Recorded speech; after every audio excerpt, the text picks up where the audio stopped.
Hello, good afternoon. Welcome to Camnet Midday News. My name is Amazing Katamanda. Let's take a look at the stories that are making the headlines. A woman of KALIKI-LIKI compound accuses police of ignoring calls to find her lost son. Court checks on the infamous 51 houses. Team, the trajectory of the business looks very positive, and it looks like we'll be able to launch the... She has so much data. Mom? Yes, baby? It says here, global warming and climate change is caused by the pollution from careless activities of human beings. Wow! Son, do you know I can turn my phone into a TV remote? How's that possible? It's so easy. Check this out. Be smart, be fast with mega data from Zamtel. Get your 15 GB mobile data for only 100 kwacha, 30 GB mobile data for only 200 kwacha, and your 70 GB LTE data bundle with free Netflix, YouTube, Facebook, and WhatsApp. Visit our Facebook page, website, or service centers countrywide for more information. Zamtel, your digital lifestyle partner. Thank you for staying with us, and now the news in detail. The Lusaka Magistrate Court Tuesday morning moved to Lusaka's Chalala area to check on the evidence in a matter in which a Lusaka couple is charged with corrupt practices involving concealment and possession of 51 properties suspected to be process of crime. This is in a matter in which Charles Loyana, 51, and his wife Susan Loyana, 46, both civil servants, have jointly been charged with 2 counts of corrupt practices involving concealment and possession of property suspected to be process of crime worth more than 37 million kwacha.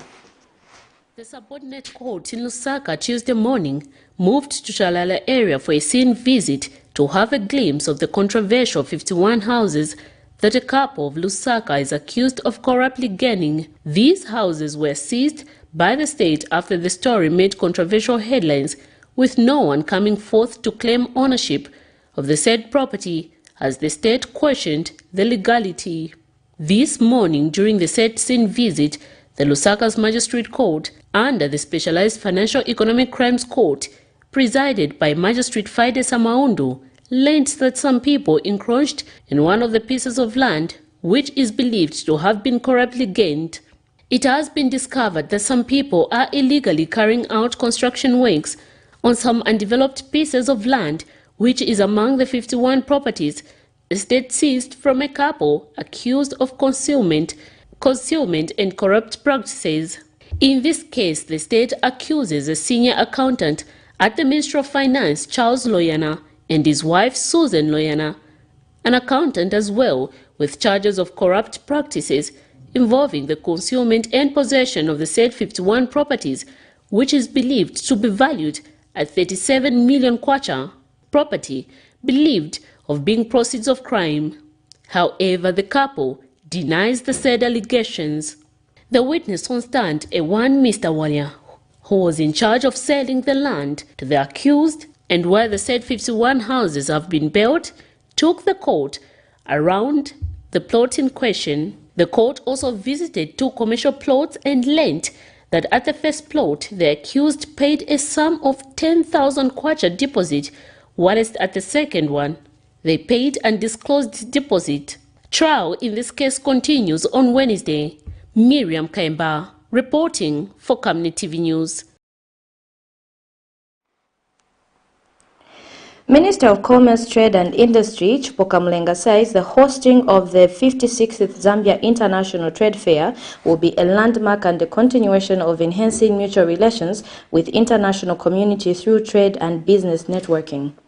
Speaking in the media in Lusaka Tuesday, Mr. Mlenga says the trade fair has given prominence to the role of both the public and private sector in ensuring value addition for sustainable development. For this year's event goes beyond the exhibition to include the following. Number 1, the Business Forum. The Business Forum will provide a rare platform for the private sector players to articulate their path towards excellence and engage into discussions in order to exchange ideas on how best to transform individual businesses. This government is so focused on making sure that individuals at their personal levels, they grow their business engagements. It will provide a platform where informative discussions will be held and will be led by various panel discussions and speakers.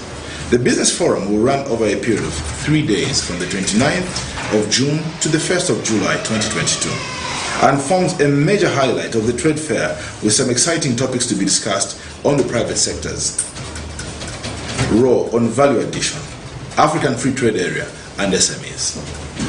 The Business Forum is expected to feature case studies from entities fostering value addition and discussions around the theme. Ladies and gentlemen, members of the press, the second engagement that is going to be witnessed on this ZITF is the business-to-business seminars. This is critical. A 60-year-old Helen Pili of Lusaka's KALIKI-LIKI compound has accused police of being reluctant to find her 39-year-old lost son. Miss Piri explains that her son Charles Sakala went missing 2 months ago. A matter was reported to the police, but nothing has been done so far. This 60-year-old woman of Lusaka's KALIKI-LIKI compound is in desperate search of her 38-year-old son, Charles Sakala, who she says has been missing for the past 2 months. The mother, who wrote to Camnet News 21st June 2022, discloses that she reported her missing son to the police, but no useful information about his whereabouts has since been established. She has tried searching through mortuaries in Lusaka, but with no trace of her son. She has since called on the members of the public to help in the search. Charles Sakala. So anaru chitama pisweki kumtendele penzo nyamulako ndiyo kumtendele. So si one day anagora uza banzake ukamba tine naenda. So kwa mena naenda stizi wataisa kusakira sapezeka ku polisi ku UTH ku Levi tinaendako paka ya Palomba tafikana ku Noromba. Abe phone but anazaka almost 38 years.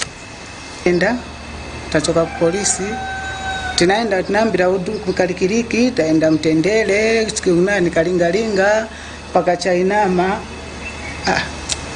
kunani ku Chestoni chwa ku Chestoni watituma kunani ku Mwasaka Pwepwe tachoka ku Mwasaka Pwepwe taenda ku Udrans tachoka Udrans ndiye kubwera ku Komboni.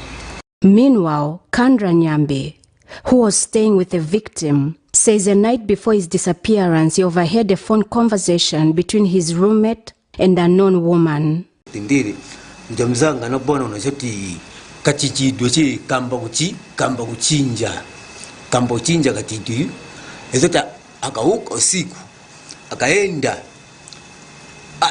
short time futi patapita ku 50 minutes futi abwera nichacho nchitika pano mzanga uyu turati ambuchinja chinja chimuntu chapi chinja tutapi manje tesini ndakabura ngate bwanji nikabura uri amayo wao nikabauza ira apa mzanga simamu sio day trapota gona mnyumba after tagona ineneze meso nabwana mvira pakona akamba na wakazi so inangala udabo maningine njaje vifitika mnyumba. Blessings Chakwila, Camnet News, Lusaka. Former workers at the International Federation for Persons with Albinism and Blindness have accused the non-governmental organization of not paying them 3 months' arrears. The aggrieved former employees explained that they have worked as recruiting officers and were in charge of collecting 50 kwacha membership fee from persons with disability and other vulnerable groups who were promised corrector-free loans by the NGO.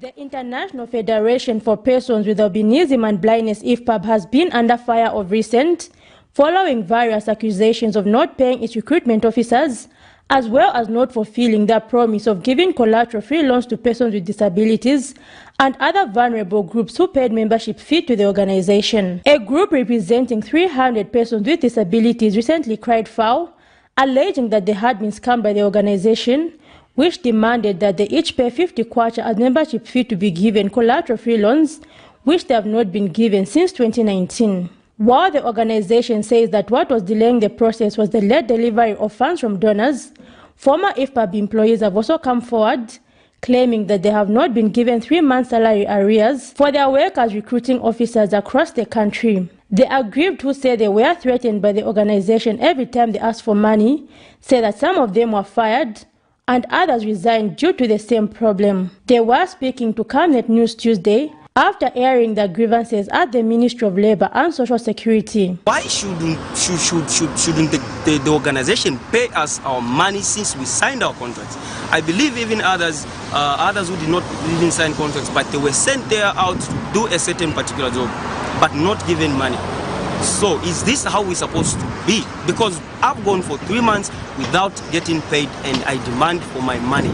And if it's close to 15,000, how am I going to survive in this condition? So I believe something can be done. So my plea goes to the relevant authorities, if they can look into this matter, because we are being affected. We can't just rely on being told, no, you'll be given when funding comes. We did not agree on waiting for funding. People, they came to me, they applied. I made sure that every money that they were demanding, the subscription fee, they were paying, and then I was remitting to the organization. Now me, being the recruiting officer, I'm so much affected that I've looked as if I'm a scammer now. I've become a scammer to the people. I've been looked as though I'm a scammer. Then those people now, they are on me saying that you are a scammer, you are going to be put in cells or else bring back our money.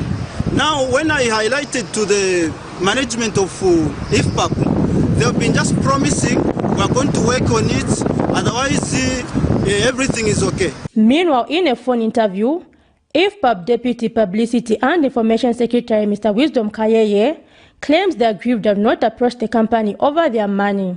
I don't think currently they should even be complaining, because we actually on firm ground that we will actually award everyone for whatever they've put in. So those that are ready to actually continue with the organization, they've actually given in a pledge to continue with the organization.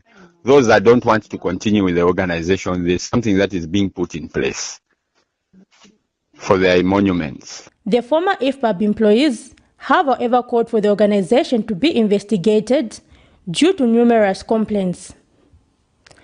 Zipporah Mshala, Camnet News, Lusaka. That item brings us to the end of our Camnet Midday News, but before we go, we take a look at the stories that made the headlines once again. A woman of KALIKI-LIKI compound accuses police of ignoring calls to find her lost son. Court checks on the infamous 51 houses. That's all we have for you on our Camnet Midday News. My name is Amazing Katamanda. Good afternoon.